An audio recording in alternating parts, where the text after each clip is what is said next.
It's the morning because it's around 11:10 right now on a Thursday morning here in the Pacific Northwest. This video is going to be talking about the housing market. And now what I find very surprising is how many people do not see it the way I do, which is just incredible to think about because I have been studying monetary policy for so long now that I just don't see it any other way. And yet here I see the mainstream media and all the talking heads and even people in the comments of this video or of these channels, of these videos I do, who are just, completely lost when it comes to what it is that's happening within this monetary policy coming out of the Federal Reserve. Now, I'm not trying to say that people are not intelligent or something like that. But when you don't see it and you don't know, then you're going to assume. And that's a lot of what I believe is taking place out there, especially when it comes to the housing market. Now, it's not a matter of what's fair, right? That's not what's going to be, the outcome here, because nothing is fair and life isn't fair and it's never going to be fair. If you study the Cantillon effect long enough, you're going to see the separation between the rich and the poor taking place, and property ownership is definitely a sign of that. So as we continue on into the future, the ability to acquire a home is going to become more difficult. It's not going to get easier, right? And if there is that black swan event in which that, everybody loses their income and all of a sudden all these houses come into foreclosure, what are the chances that you are going to be able to get a loan in that kind of environment, right? Not very likely. Get rid of those guys. So I left a link down in the description talking about the housing market. Now, it was no surprise to me, the information that was coming out within that article, right? Sales of existing homes surged 9.5% in February. From January to, 9.5% from February to, in February from January, there we go, to 4.3 million units of seasonally adjusted annualized basis, all right? Now, this is very different from what everybody is saying out there. People can't afford homes, right? I don't know how many times I've heard this. The prices are so high and nobody can afford these homes. But yet, homes are surging. The home sales are surging, right? 10% from January to February. Now, it goes on to say here, additional housing supply is helping to satisfy this market. Right? That's something very interesting to think about, right? More inventory, bringing in more ability to find a house, or the idea that a rising inventory would bring prices down. But that's not what's happening, right? Higher demand continued to push the median price higher, up to 5.7% from a year before to $384,500, right? The median price of a home has gone up, not down. 8th straight month of annual gains. Competition was stiff, with 20% of homes selling above list price. See, I don't as much as we wish and hope and dream for things to be in a different condition, it ain't going to happen. It doesn't work like that, right? You have to understand the economic forces that are at play. This isn't a political issue. This is an economic force that cannot be changed, right? I mean, there's all kinds of things that you can do to try and alleviate the pain, but it's not gonna reverse course. That's the thing that people should understand. Now, this is where it gets really interesting right here. First-time buyers, right, did not surge with the overall sales. First-time buyers, right? This represented just 26% of buyers in February, and that's down from 28% in January. Less first-time home buyers getting into the market. This was roughly 40% of the historical norms. So typically there would be a lot more first-time home buyers in the market. They're exiting, they're getting out, they can't afford it, right? So they're the ones who are increasing the demand that's out there, but they can't afford it, so there's not as many of them buying. Who is buying? All cash. All cash sales were up 33%, up from 20% a year before, right? All cash buyers are in the market. They don't care what the interest rates are. They can send interest rates to 50%. It doesn't matter to a cash buyer. They don't care what the interest rates are. They're willing to pay at this price. Something interesting, again, to think about. Now, here it comes down to this, right? The sales count is based on closings. So contracts likely signed in December and January, when 30-year fixed rates dropped to the mid-6 range. It's now over 7%. That right there, that should be the key for everybody to understand within this monetary policy, because the Federal Reserve didn't do anything differently in December than they're doing right now. There is no adjustment to the monetary policy of interest rates. There was no adjustment to the balance sheet roll-off. There was nothing different in December than there is today, except the market's perception. Now, back in December, everybody was talking about all these rate cuts that were coming in 2024. It was going to be the big rate cut, year, right? Everybody was talking about it. All the dot plot map, everybody was super excited about it. Interest rates were going to come down, and everybody started acting accordingly. Right? Well, now all of a sudden, we have interest rates coming down with the idea that interest rates are coming down. Mortgage rates came down. What ended up happening? Right? It didn't take place. People became aware of the idea that the interest rate cuts weren't going to happen, and then mortgage rates went back up. So that little blip of time where everybody, the mainstream narrative that was pushed out, that had everybody convinced that there was going to be lower interest rates coming into the future back in December, had a spike in sales. Right? Nothing changed. There was no change to anything that happened out there except for the market's perception based off of that Fed dot plot map back at the end of the year. And what it do? It sent the mortgages into like, all of a sudden started spawning off mortgages as people were buying homes, right? The idea is that they would be able to refinance that going into the future. So this is one of the reasons why I think the housing market is going to continue to rise. Think about what's coming out of the Fed right now. Think about the statements that were yesterday. Everybody is still convinced there's going to be 3 cuts coming into the future. Like, literally everybody within the mainstream media is talking about this, and a bunch of people on YouTube are talking about it. But there is no promise. There is no forward guidance coming out of the Federal Reserve saying we are definitely planning on doing this. Right? That dot plot that they put out is more of the idea of the individual members of the FOMC, their feelings of where interest rates should be considering the current conditions right now. If things change, that would change.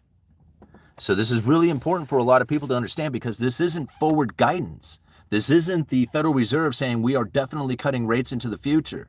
They are putting out that credible threat to get the markets to behave as if they are cutting rates, and it works. That test back in December is proving itself right now with this article. And I mean, I don't know how else to plainly explain this without getting very complicated with it, because my channel for the last 2 years has been pretty much doing 80% of monetary policy. Like, that's pretty much what I cover. And understanding that monetary policy makes total sense when you think about the credible threat aspect of it, just by simply coming up with the idea that they are going to be cutting rates into the future. It works. Just think about that, right? High demand continued to push median prices higher, right? Up 5.7% from a year before to 384,500. That's 8 straight months of annual gains. Right? Yes, there are markets out there. There are housing markets out there where the prices are coming down. Yes. Think about what these guys are saying. Okay. The sales count is based on closing, so contracts likely signed in December and January, back when everybody knew that the Fed was going to be cutting 15 times the next year, right? They all ran out there with the idea that they were going to be buying houses. This is what caused the surge. And I have very little doubt in my mind that if the mainstream media narrative and everybody starts pushing it out, saying that, yeah, the Fed is guaranteed to cut, just look at all the reasons why, but yet the Fed never really comes out and says it, they don't have to cut, right? Now, if they put out the forward guidance that they are, like, we are going to cut on this particular meeting, we are going to cut, a significant amount or something of that nature, but it doesn't come like that. Right? They're still data dependent ultimately.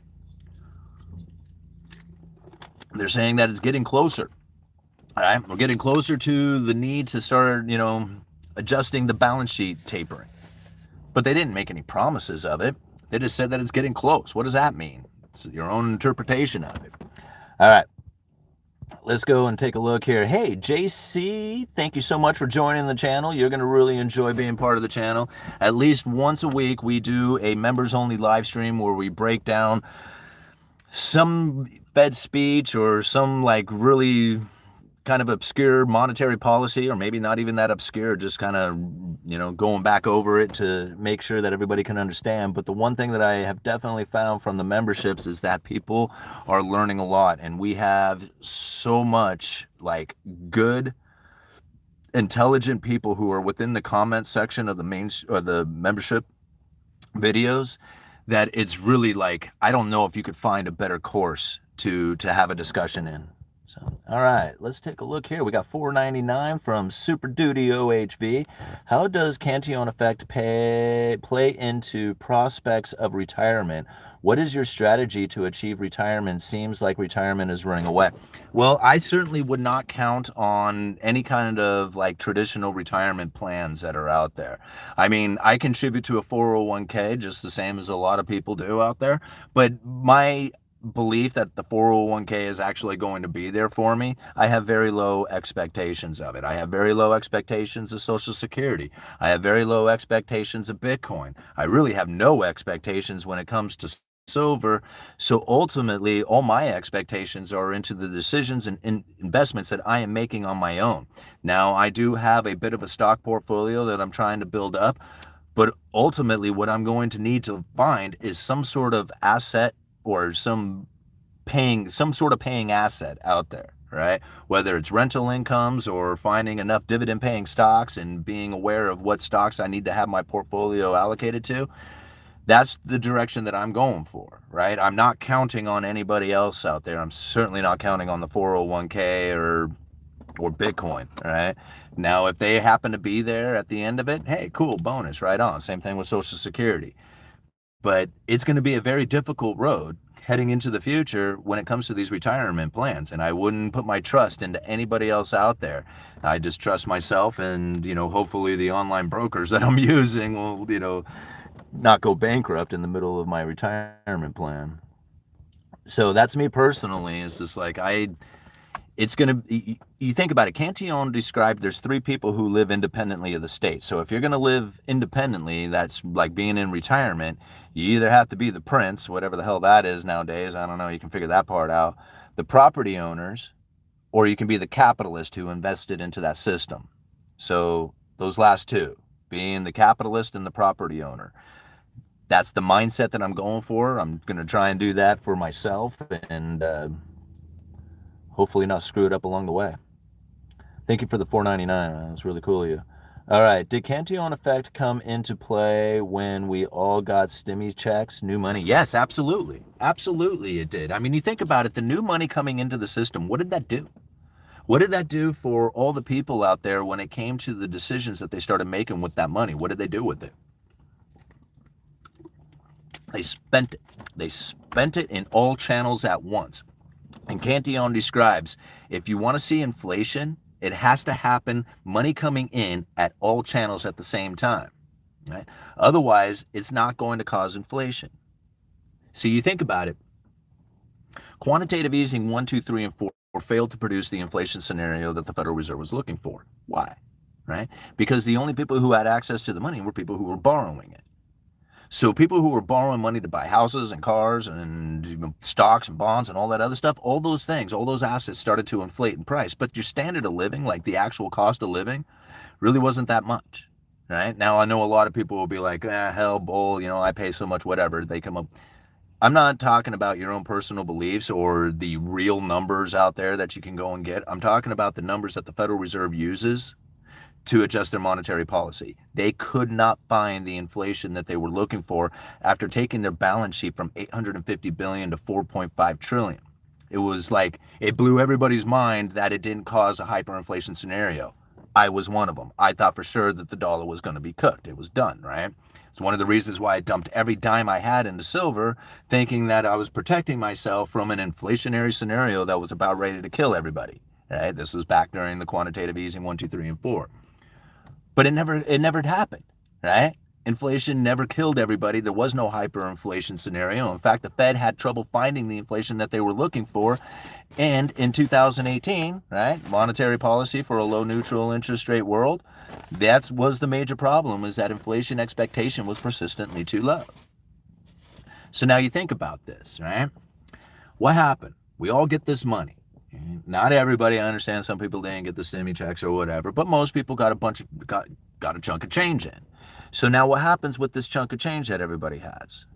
Well, I'm thinking, well, I can save it, invest it, or spend it. And everybody was spending it. But it wasn't that they were just spending it. It was so many people spending it at will, like whatever they wanted, right? So it started entering channels all at the exact same time. Right? Not like quantitative easing 1, 2, 3, and 4, where you actually had to go and get a loan, right? This was just handed to you. Boom, go out there and spend it. So now all of a sudden, consumption ramps up. Right? So now you got consumption ramped up. This is starting to create these supply-demand imbalances, and what do you see? Okay? You see the prices move up. Now the bullwhip effect starts to take place and everything that starts coming from that. But did the Cantillon effect have play in here? Yeah, absolutely it did. Right? What ended up happening to the rich? They separated themselves from the poor even more. The inequality grew. Right? It didn't matter that it didn't come through the channels from the top down. Right? It was new money entering the system. People had access to that money. They spent that money, and it separated them from the rich and the poor. Anytime that you ever have a continuation of money coming in, and granted, if it came in straight through like the bottom half of things, then you would probably see things be a little different, but not much, as the top half benefited from all the spending that was taking place at the bottom half.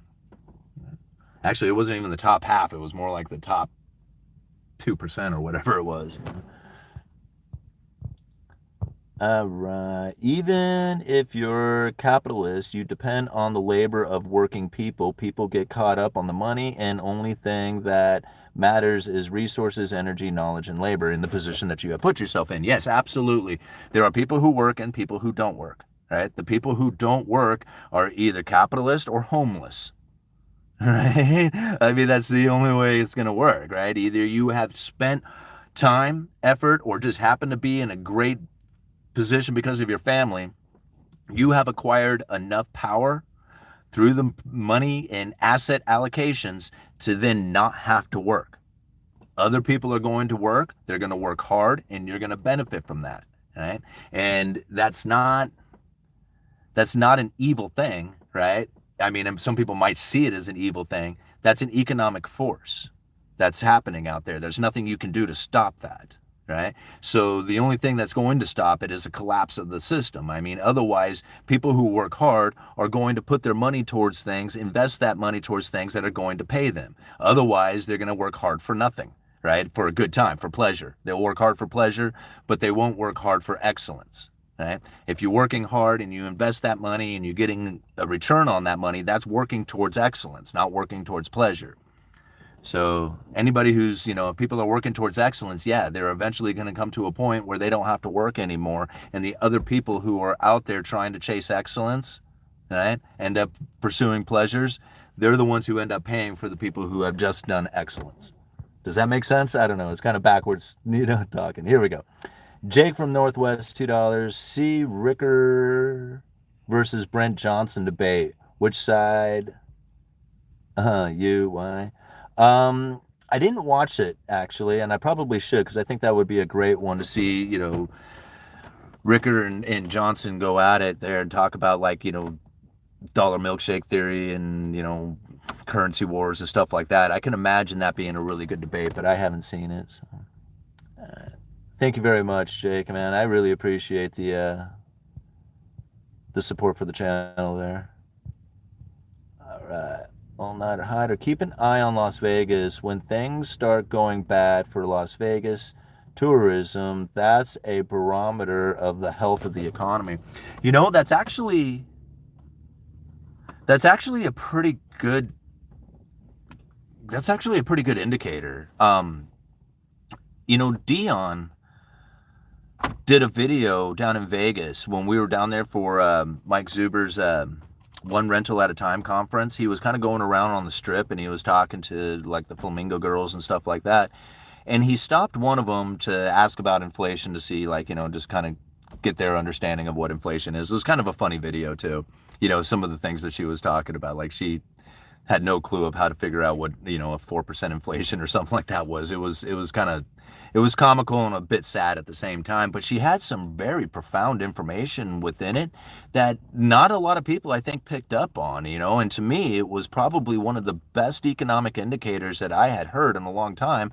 And like, I don't know how many people heard it, but the question, like, she said that yes, that the money was so much better prior to COVID than it is now. Right. And that's pretty much all she said. And I was like, man, right there, I would have drilled that line of questioning right there saying, okay, well, what were your experiences when the money was rolling through? Like, how much, were people spending? How were they doing it? How quickly? What kind of people were doing it? All this other stuff. Like, I would have been asking those questions. Okay, now what do you see differently now? Right? There was so much economic information with that girl had within her head from her day job that she does. She didn't even realize it, right? And now, I don't know, like, just because it was like, kind of funny to talk about inflation and then get that, kind of get her understanding of what inflation was and find it a little bit comical. I found it very actually pretty intelligent to be aware of like how much money was being spent prior and after, and then what type of people and the experiences and stuff like that. I think there was so much economic information that was in there that I don't even think she realized she had. Yeah. According to the Fred database, in 2008, before the Great Financial Crisis, real estate delinquencies experienced a 95% increase over the previous year. Now it's only 0.3% over the last year, nowhere near the housing crash. Now, I mean, that's the other thing. Like, I was trying to look up like foreclosure information and stuff like that, and I hear people talking about how it's skyrocketing and spiking and stuff like that. And I'm like not seeing that same concern coming out of like, even the mainstream media stuff that I'm looking for. Now, granted, if you have very low foreclosures, let's say like if you were experiencing an area that have, I'm just going to make up a number, 100 foreclosures in a year, right? You have this little county, it has 100 foreclosures in a year. And then all of a sudden, for whatever reason, the foreclosures dropped to almost nothing, right? We had moratoriums, we had, whatever, the forbearance, all this other stuff that happened, right? Which caused the foreclosures to drop to a very, very low level. So maybe you had, an area that might have 100 foreclosures in a year, right? It has this county that has 100 foreclosures in a year. It drops down to, say, 10 foreclosures in a year. But then one year you had 20, it goes from 10 to 20, right? Well, that's 100% increase in foreclosures. It's a spike in foreclosures, right? But it's not anywhere near what it was. It's just basing that percentage off of the lowest number that you could ever possibly come up with. That increase is not that significant, although 100% increase, a spike in mortgages, right? That can be said, but really the bigger picture is like it's not that much, right? But, you can blow it out of proportion with, if you really wanted to with those percentages. All right, Brent Johnson did a follow-up video with Bob Murphy on the Mises channel. That, too, was an incredible video. Yeah, I should go see those things. All right, it wouldn't hurt to temper your spending to absolute minimum possible. Cut out any addictions you have to. Well, Magic Man, yeah, that's like ultimately it. People were saying nobody can afford a house, and I'm thinking, yeah, man, I hear you. You know what gets me is I don't know how people afford a car. Like, I can't afford a new car. I mean, I'm buying a house, but I can't afford a new car. Like, I have to drive these old junky cars, right? Because spending money on a car, geez, that would take away from the ability to buy a house. Just saying, like most people have their priorities into like, parties and clothes and concerts and new cars and restaurants and stuff like that. And like, I'm thinking I can't afford any of that stuff. Like, I'm buying a house, I mean, I can't afford any of that stuff. All right. The Fed chose rates over consumers. where we are not in the crash yet, but indicators are starting. That's what they've been saying. I was thinking that for so long. Like, if you had asked me back in 2018, I would have said, man, the housing market is going to crash. There is very little doubt in my mind. Nobody can afford these homes. Interest rates are going to be aren't going to be able to sustain whatever. I mean, I had all the excuses just like everybody else, right? Like, I mean, straight up, especially when it came to like when the forbearance came to an end. Like when I thought like, man, once everybody has to start paying rent, they didn't make any of the back payments, and all of a sudden there's going to be this wave of foreclosures coming because nobody was conditioning themselves to come off of forbearance, right? Didn't happen, right? There was no wave of foreclosures that came from that, right? I purchased my house. I thought, man, I got this house at 3.25, not even, it was less than that, like 3.12% interest. And I thought, man, once the interest rates go up, the value of this house is going to plummet. Like, I just know it. I know it. I signed the deal, and I was so bummed about it, and it tore me up to do it because I couldn't find any other place to live. And so I signed the deal on the house, and the house did nothing but go up in value after that. Like, even with the interest rates going up, the price of the house still went up, like the value of it. And so at one point it went stupid extreme. Like, I mean, it was to a point I'm like, this is like, it's got to be a glitch. This is not accurate, right? And sure enough, I mean, the price, like the ZELLE estimate started coming down 10,000 every single month. Boom, boom, boom, boom, boom. And it dropped and it dropped and it dropped and it dropped. Like $80,000 came off of it from that ultimate high that it was at, on the ZELLE estimate when prices were peaking out. And it's still right now is about $65,000 more than what I had paid for it. And considering that they made me put 10% down on the house, I have like $100,000 equity in this house that I purchased 2 years ago, a little over 2 years ago. It didn't happen. Like, the crash did not happen, right? And even if you was to have 20% come out of the value of the house right now, I still don't think I would be underwater, right? I mean, it's just like, that's how incredible the last few years have been. People who are waiting and anticipating and hoping and praying and wishing for that crash to come so they get their opportunity to buy a house, you're going to miss it. I mean, you might get an opportunity. I'm not trying to say that you're not going to do it. Like, I mean, I shouldn't say that there could be an event that takes place that causes housing markets to crash, and I'm just not aware of it. But all the things that I am looking at is not saying that. All the things that I'm looking at is saying there's going to be a continual separation between the rich and the poor so long as the Federal Reserve continues to operate in the fashion that they are, where they're injecting new money into the system on a regular basis. Now, right now, we are not experiencing money injection. We got quantitative tightening going on, but they took the balance sheet from $4.5 trillion up to, what was it, $9 trillion or something like that, and they're still sitting at $7.5 trillion. Far more of a balance sheet now than there was even 2 years ago. Right? So there's loads of money in the system right now, and it's pretty obvious. Right? I mean, to me, it's obvious anyhow. All right. I helped film those interviews on the Strip with Dion talking financial freedom and Millennial Mike. Yeah, they were unrealized nuggets of knowledge being dropped. Yeah, and that's just the thing about it. It's like, to me, like, I really feel that I am pursuing everything I need to do to become an economist, right? I think that it's an ever increasing amount of knowledge that you have to take in, and it's everywhere. Like, economic signs are everywhere you look. I mean, even just standing on the street, watching cars go by, looking at the type of cars that go by, looking how many new cars you can find, with paper plates, how many, even the amount of like semi trucks you see hauling stuff. Like, these are all economic information. You sit there and you observe it long enough, you can see the changes taking place, right? Most people don't even observe that. Like, they go into a restaurant, the only thing they're focused in on is just sitting there with the people, like they probably should be anyway, having the conversations and, just there at their table. Not me. I'm looking around to see how many kids I see. What is it that people are ordering? How many people are there? How many people are lined up? Like, how many phone calls, like, I hear the restaurant taking in. Like, I listen for all economic information constantly. Like, nothing to me is outside of having some sort of economic indicator to it, including talking to the flamingo girls down on the Strip. I know that if I ended up talking to him, like I would end up being like the biggest geek in the world to him. Like they would be like, "Who is this boring ass dude?" But I would be like, "Oh, right, how many like tell me more." All right. Financial freedom sounds like a trick. It's not a trick. It's like you got to understand it. You just got to know.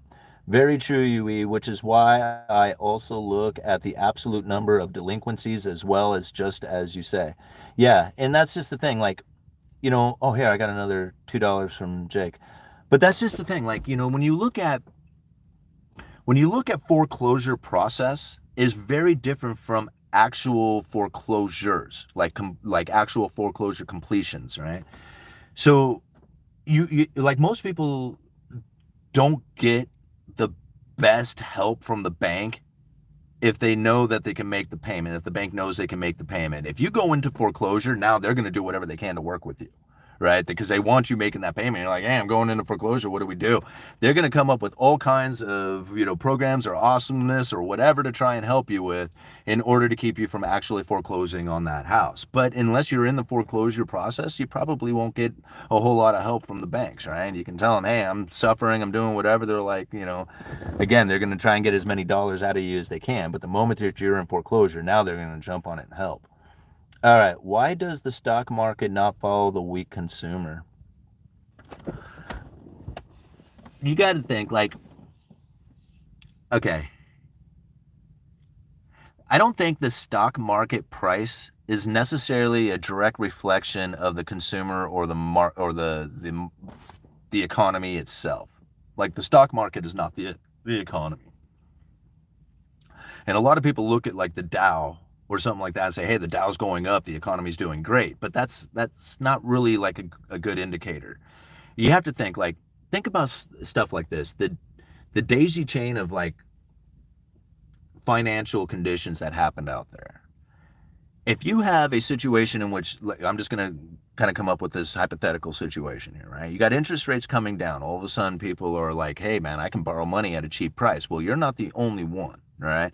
Corporations see that too. So corporations go in and borrow a bunch of money at low interest rates, and then they have to do stuff with that money, right? I'm just generally going to sit on it. I mean, a lot of corporations are sitting on it right now, trying to deal with the slow times or being able to make their payments. But for the most part, when a corporation borrows money, they're going to go right into spending that money.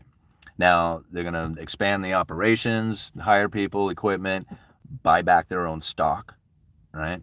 So they end up buying back their own stock with borrowed money, right? So here the stock market starts to elevate and everybody's happy with this idea. And they're like, man, look at this company, how well it's doing. Look how well its stock is doing.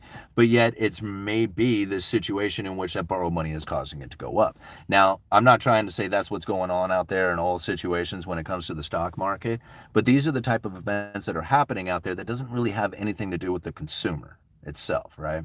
And so these are things to try and to you got to take into consideration. Church market, Rick, in the U.S. it is illegal to own a home. The best you can hope for is lease from the county. Yeah. In housing delinquencies, this is coming from All Nighter. In housing delinquencies are just the first step to trustee sales. Following trustee sales will provide a much more accurate number as to how many homes are being taken. We are in an election year. No crash will happen this year. I don't know. I mean, I don't know. I mean, I wouldn't put it that way because I don't really follow politics and I don't know anything within the monetary policy that has a political reflection upon it. Like, I cannot see it at all. Granted, when you have a situation in which that the pandemic kicked in and the quantitative easing and all the government stimulus and the Federal Reserve fires up the money printer and stuff like that, that could be considered like, hey, a political action on it. But that was a monetary policy that was talked about 20 years ahead of it, right? Like, it didn't matter who was going to be in office. That outcome was going to take place, right?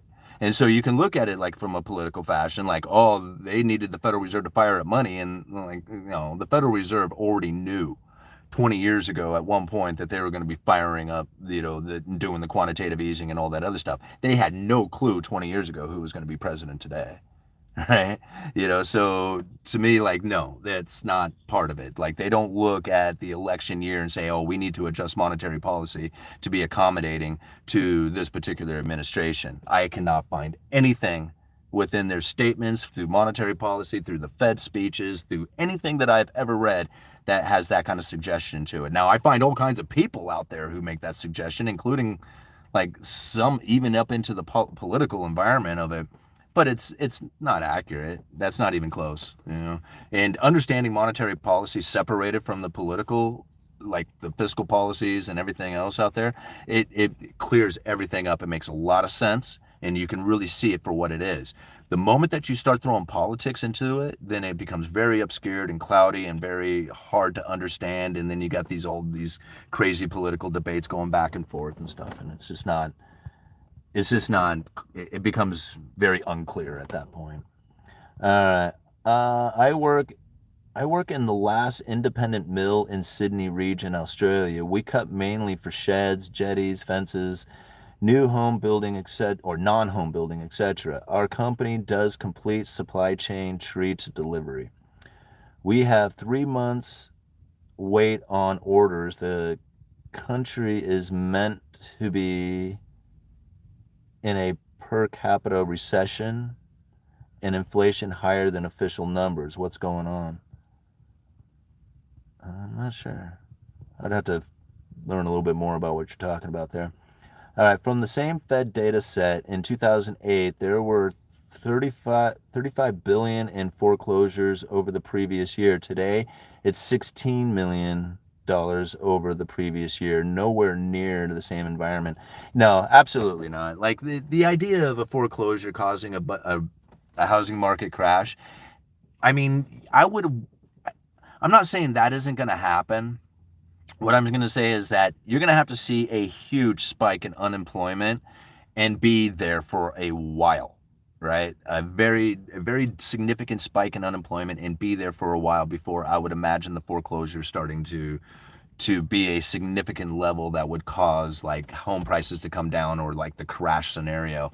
It's not even there. It's not even remotely close to there. And then you think, okay, let's think about the process of this, right? If you all of a sudden had a situation in which that you couldn't make your payment, like you lost your job and you're having trouble, maybe you had to take a lesser job and you just simply can't afford to make the payments anymore, okay? So what ends up happening? You go into the foreclosure process. That foreclosure process isn't exactly quick. Like, I mean, maybe in the beginning it can be, but if it's a wave of them, then those foreclosures end up getting stretched out for a long period of time before they actually foreclose on the house. So people could end up being in that house for a year, right? I mean, especially if it gets really bad, it can maybe span into a couple of years, who knows? But what I'm trying to get at is that there's a lag from the time that you go into foreclosure till the time it actually gets foreclosed on. So even if we were to experience this like now, this rise in, unemployment, well, you have to have the rise in unemployment. It would have to be a significant rise in unemployment for a significant amount of time to create the situation in which that people would not be making their payments. And if that happened, then the foreclosure process begins. Then there would be some time after that before you would actually start to see those houses coming onto the market, if they weren't already being purchased up by the cash buyers, or, being sold off by the bank, ahead of it.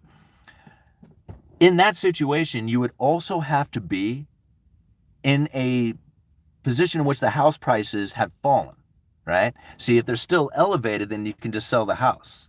You could just be like, well, then never mind. I'll just sell the house. I don't have to foreclose on it. I can just, sell it off and then maybe even profit from it.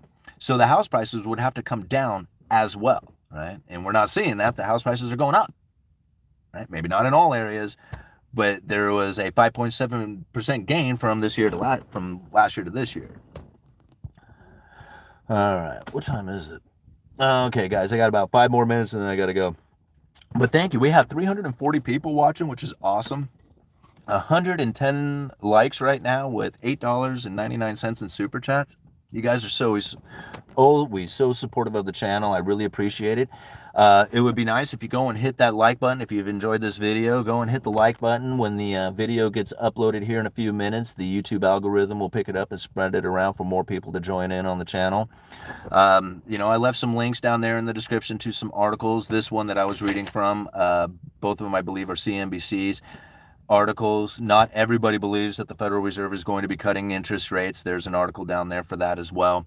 And I also left a link to the Amazon, to an Amazon link down there. It's an affiliate link, so if you click on that link, you'll find the Cantillon essay. Even if you don't purchase the Cantillon essay, everything that you put in your Amazon cart for the next 24 hours after clicking on that link, I'll get a little bit of credit for, so I really appreciate that as well. And let's see here. Let me go and answer another question before we cut her off here. All right. How can one be financially free if you are a slave to the dollar you work for? What does financial freedom mean? Okay, so I think this is probably a good question to finish this off with too, because a lot of people ask me about that. Like, what is it that we need to do? All this. It's very difficult to answer this in just a simple all-purpose kind of application, right? But really what it comes down to is that you have to be willing and disciplined, right? And that's the important part, is be willing and disciplined. And then you have to be able to chase excellence and not pleasure. And this is probably one of the hardest parts for a lot of people to understand, because they don't look at life correctly, right? They say, I show up every day at 8, I get off at 5, I deserve to watch football and drink beer for the rest of the evening for how hard I worked. And hey, you know what? All of us are human. We kind of feel that way, right? But you're not going to get ahead. You're not going to find financial freedom. What you are going to find is that you can barely make it through life, right? Because no matter what, like if you have a 9-to-5 job and you're working 8 hours a day, 5 days a week, taking your weekends off, right? If that's all you're doing is that job, that 9-to-5 job, it will never pay enough. Never in the history of time, out of all the money that I've ever made working an hourly wage, even when I was doing construction and getting paid some high, hourly wages, never was it enough. Ever. Like, I've never had enough money working a regular job, like my day job. I always had to have side gigs. I always had to find other ways of making income in order to have the things that I needed, because a job isn't enough. Like, it's not hard to make it in this world. It really isn't. I mean, especially in the United States, it's actually pretty easy. All you have to do is show up every day. And you don't even really have to work that hard, and you don't even have to be that smart, right? You just have to be there every day and you'll be able to make it. Now, if you want to make it good, you're going to have to chase excellence all the time. Like, from the time you get up till the time you go to bed, 12, 14, 16, 18 hours a day, right? In the pursuit of excellence 100% of the time. Always trying to get that next business started, or get that business started, right? Even just one. Collecting up on, if you have nothing, learning to saving money, right? All the things that are excellence in your life. Drinking beer isn't right. Smoking weed isn't right. Going down to the strip club isn't right. Paying for those subscriptions are not right. They are not the pursuit of excellence. They are a pursuit of pleasure. And if you exit all the pleasure out of your life to say, I'm not going to chase these pleasurable experiences. I'm not going to the concerts. I'm not going to go take that chick out. I'm not going to go buy the new car, right?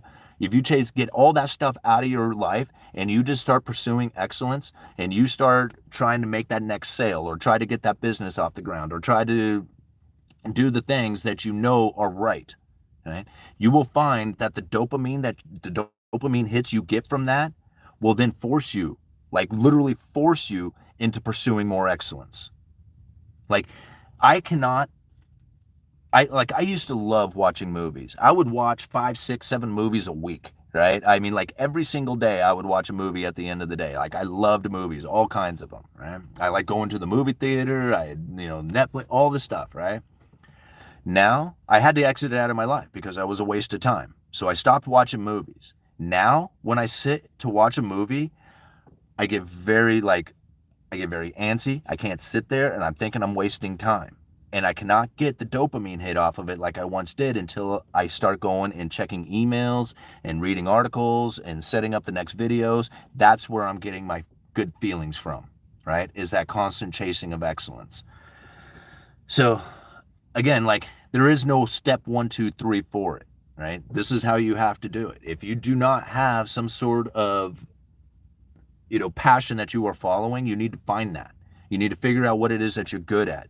Maybe even something that you're good at, maybe not even something that you like that much, but if you're good at it, then you can pursue that, get the excellence that you need. And I assure you, if you chase it long enough, the pleasurable experiences will just start showing up for you, right? You won't even have to try for it. It'll just be, all of a sudden, there'll be abundance of pleasurable experiences just coming towards you, and you don't even have to go in search of it all.